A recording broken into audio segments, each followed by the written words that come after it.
Hello, my selfies. Welcome back to another episode of Chief of Self.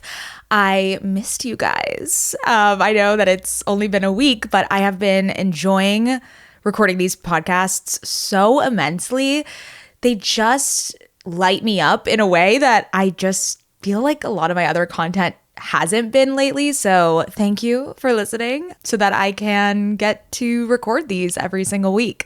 Someone DM'd me the other day saying, I love your podcast. It feels like listening to a friend. Like your energy just shifts my energy. And that is what we're going for. All right, girlies, selfies, if you will. That is what we're going for. I want this, again, to feel like a voice note, to feel like you're on a walk with your friend, but you're listening to her 30-minute voice note. That is the energy. And I hope that you leave with a little inspiring tip, if you will. Okay. This past weekend, I went on a glorious, and I mean glorious, weekender. As I mentioned in episode 1, going on mini getaways, little mini trips is part of my highest self. This is something that I aspire to. You know, big trips are amazing, but they're very rare, maybe once a year. So I like to do these mini weekend trips as often as I can. And Ben June had actually found this hotel called Captain Whidbey. It's on Whidbey Island, north of Seattle. It's an island north of Seattle.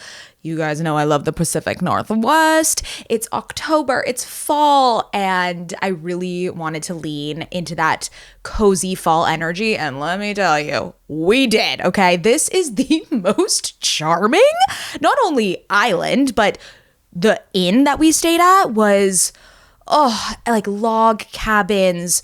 It felt like I was like a captain that was on a sea journey that had to stop in for the night because there was a storm brewing. Like, that's the vibe, okay? The first day we got there, the weather was out of control, immaculate, like blue skies, 60 degrees, which is my heaven. But then it was raining really the rest of the trip, which is fine. It's the Pacific Northwest. It's what we know and love about it. But wow, what a restorative and nervous system reset that was. Things worth sharing.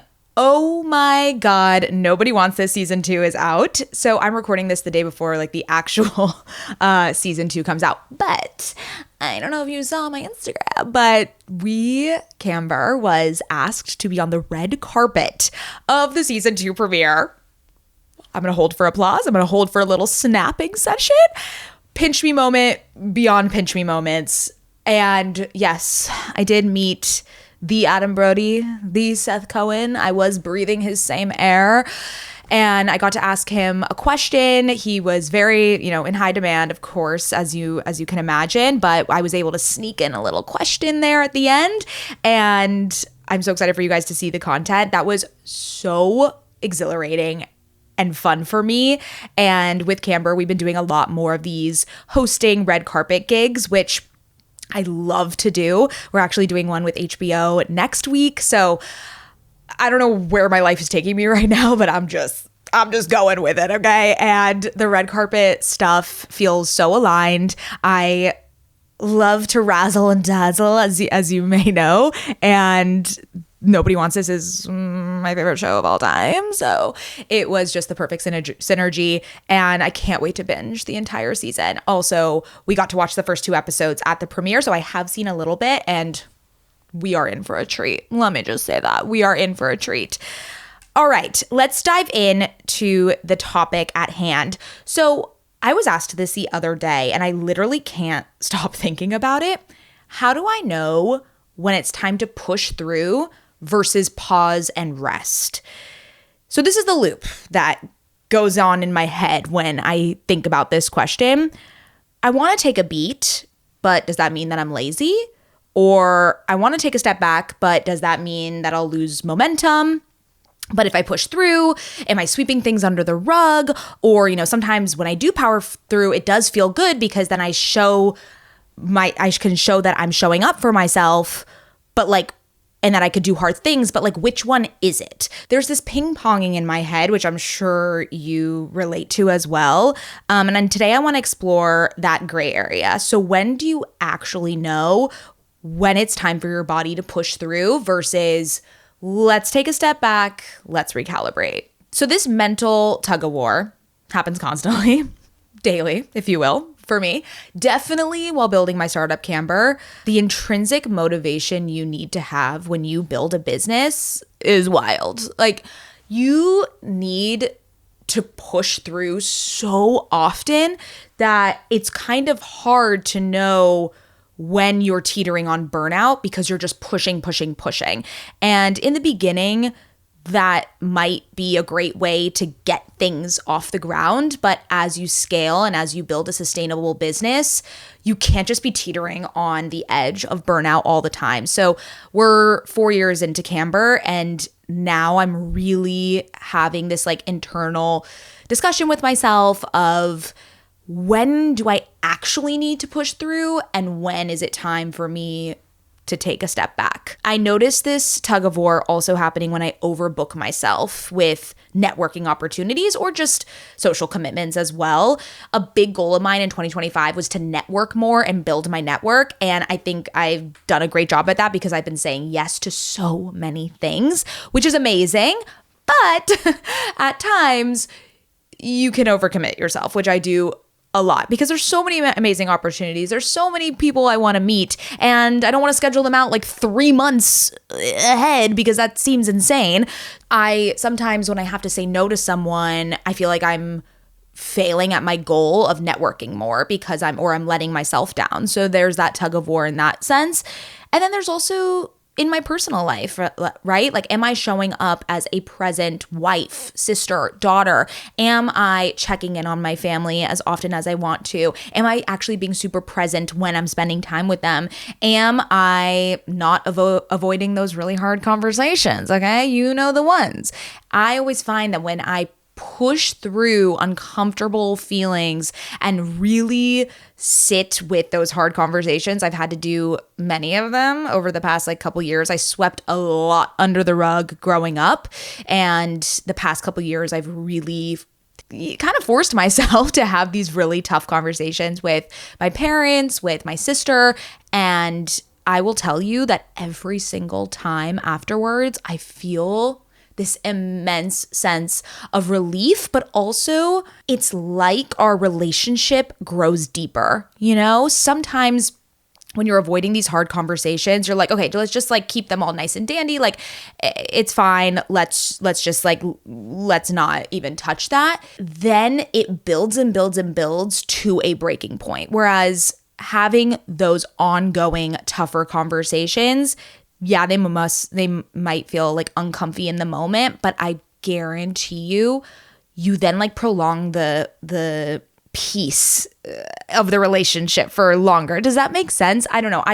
Every time I have a tough conversation, I leave it and more abundance comes to me and the relationship is just deeper. I always find that. So that's kind of a motivation to have the hard conversation, is knowing on the other side, oh my God, there's abundance, there's love, there's deeper connection on the other side. That's a really good reminder for me all this time. Anyways, so there's obviously this shame loop that's happening. I feel guilty no matter what I choose, because if I rest, then I'm lazy. But if I work, then I'm ignoring my emotions, which why is it all or nothing? But we are human and we have the all or nothing bias in us. So I feel afraid to admit this at times, but I am extremely anti-hustle culture. It definitely glorifies that pushing through at all costs, especially when it comes to startups. But when I think about wellness culture on the other side of the spectrum, that kind of glorifies rest. And then that leads to avoidance, right? So there's these opposite ends of the spectrum that I find myself, again, there's this tug of war between, because I want to push through and be productive and get shit done. But then I also want to feel gentle with myself and peace and ease, right? But how do we decipher between which one we need in the moment? Or how do we even integrate the two? So we're gonna talk about it. Something I've found very, very helpful. I've been reading this book called How to Do the Work by Dr. Nicole LaPerla. It's all about embodiment, all about tuning in to your body awareness. This is a topic that I heard Sammy Clark first talk about on her podcast. I think I've been doing this type of work, but didn't know what it was called. But I've been doing it a lot with To Be Magnetic, just because it has you really come in tune with your body during their audio sessions. But she recommended this book on her podcast when she was talking about embodiment. And a practice I've taken from the book is when you are struggling with this loop, right? Should you push? Should you pause? Sitting down. And I know it's going to sound, like blah, blah, blah, but sitting down, really getting quiet, and without rational thought, without logic, like actually and honestly tuning into your body. I know that sounds, again, I know it sounds so cliche, and I know you're like, what the fuck does that mean? But if you just even sit there and just I think about like my organs. Like I think about the blood in my body. I know it's kind of crazy, but I just want to get like out of the mind, out of the monkey mind, and just feel like, oh, I have bones. I have blood rushing through my body. Like there's a heart here. There's a liver. Where's a liver? I don't know. There, I think about all of my parts, if you will, because then you actually feel into your body. You become inside of it. And from that space, you ask yourself, like, what do I need? Don't judge whatever comes up, okay? Because again, we're going to try to rationalize it. You're going to try to put all this intellectual stimulus around it. None of that, all right? We're talking about embodiment. It might not make sense in the moment, but you will know what your body is trying to tell you when you get really still and really honest with it. So sometimes when I do this practice, it leads to tears, which most times it does. Other times it could lead to just me wanting to lay down and take a few deep breaths. It may lead to me going and jumping on my little mini trampoline, again, getting out the stagnant energy, really getting into your body. And it could also mean putting on a timer for 20 minutes and doing one task. This is the Pomodoro method. I swear by it. I actually think it's 25 minutes. You're supposed to put a timer on, do the task with no distractions for 25 minutes, and then 5 minutes off. So then at that time, I'll like go to the bathroom or make a cup of tea or do not scroll on your phone. And basically, if you do that Pomodoro like 4 times, so it's around like 2 hours of deep work, that's really, really like that's a great goal to achieve. So for me, I like to put on the timer because you tend to, once you're just in the flow, once you start, you kind of don't want to stop after that. Like the hardest part is just starting and getting into that flow, and the timer forces you to get there. And then once you're in the flow, you're like, oh, I could just keep going. So that's a huge, huge hack for if you're just like, I cannot push through, but I kind of want to, and I know I'll feel better afterwards. Put on the timer. I promise you, it is such a life hack. It kind of like tricks your brain a little bit. But again, it's not about choosing between doing nothing and doing everything. I think I've confused the two in my brain a lot when it comes to this topic, where it's like, oh, well, if I, wasn't productive all day, then the day's shot. It's like, what? No. Or if I had a slow start to the morning, I'm like, oh, well, I didn't do anything, so I might as well not do anything else. What? Like, why do we think in absolutes? That's just, again, your brain is playing tricks on you and you're smarter than it, okay? It's really just being in tune with what you need in that moment to moment, and it does not have to be all or nothing. So let's talk about pushing through. I want to talk about the times when pushing through actually does help, and action will break up that stagnation. So I mentioned this about whenever I need to have like a tough conversation with someone and then I feel immediate relief. I also feel this with procrastinating tasks. So anytime there's something looming, and the thing, right? The email that you haven't written, but it's just sitting there and you have to write it. The task that has been on your to-do list for weeks. The creative project that you want to start, but you just like don't know, and you're just like, oh, okay, another week. You know what it is. When you just even take the smallest step forward and progress towards it, immediate relief. There is something, you just, again, need to get the momentum going and get into that flow. Always reminding yourself that the start is the worst part, okay? I understand it. I'm with you. Like, starting fucking sucks, right? Every time. Once I get into the flow, once it just kind of gets the ball rolling and the momentum, it's an incredible relief. Through this whole conversation, I find that there's a difference between avoiding emotions and moving through them. So when you're bulldozing through your task list or through your emotions, that's ignoring them. Like, you're ignoring your emotions. You're having this like brute force to just be like, I gotta keep going. Da, da, da. That is ignoring your emotions. That's sweeping it under the rug. But moving through them is acknowledging them and then taking gentle action. Why does that feel like so much better? Just being like, hey, sadness. Hey, I recognize you're here. What's up? Missed you, girl. And you're totally fine for being here. Love that for you. Right now, I want to complete this one task. And it's okay if you hang out with me for a little bit, stay by my side. Awesome. But I'm going to complete this, if that's all right with you. And then let's go for a little walk after I do my 25 minutes here. Bam. Gentle action, moving through, acknowledging, not ignoring. That is the key. And it's so hard to do in the moment. I totally recognize that. But it is something that will help you time and time again. It's also a concept from internal family services. Gabby Bernstein talks a lot about this. She has a new book called Self-Help that's all about this, but it's basically talking to your different parts internally. So the sadness would have been like one part of you that you're talking to, and then you're able to continue to push through, even though the thing is still present. So I like to reframe productivity as self-trust. When I push through with compassion, not force, it's me showing myself that I can show up. All right. It's compassion, not force. Those are the key words here. All right. Now let's talk about when you're on the edge.